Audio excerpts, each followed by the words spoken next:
அனைவருக்கும் ஆத்ம வணக்கம்.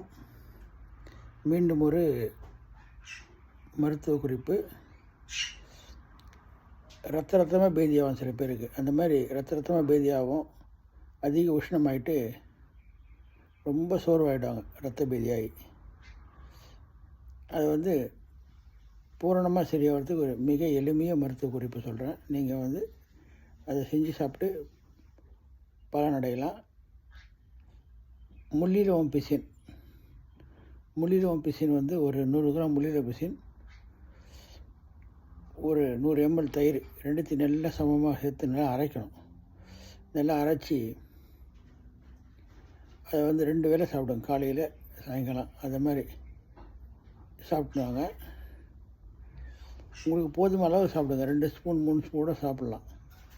அது மாதிரி சாப்பிட்டிங்கன்னா அந்த ரத்த பேதி சரியாகும். அப்புறமா பசும்பாலில் செம்பருத்தி பூவை போட்டு நல்லா அரைச்சி, மிக்சியில் போட்டு அரைச்சி அந்த பாலை குடித்தாலும் ரத்த பேதி கட்டுப்படும். இது ரெண்டுமே மிக எளிமையான முறை தான். இந்த முள்ளிலம் பிசினை பயன்படுத்தி பாருங்கள், நல்ல பலன் கிடைக்கும். மேலும் இந்த மருத்துவ சம்பந்தமான ஏதாச்சும் உங்களுக்கு சந்தேகம் ஏற்பட்டால் நீங்கள் என்னிடம் ஃபோனில் பேசலாம். நான் உங்களுக்கு சிறந்த மருத்துவ ஆலோசனை சொல்லுவேன்.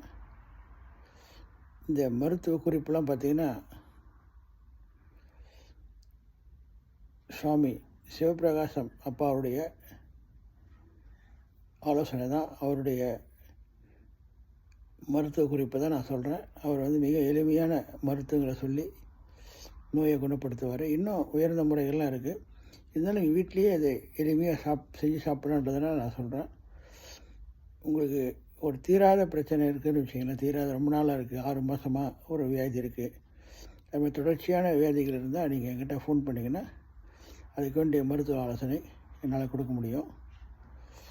மீண்டும் அடுத்த பதிவில் சந்திக்கலாம். அனைவருக்கும் ஆத்ம வணக்கம்.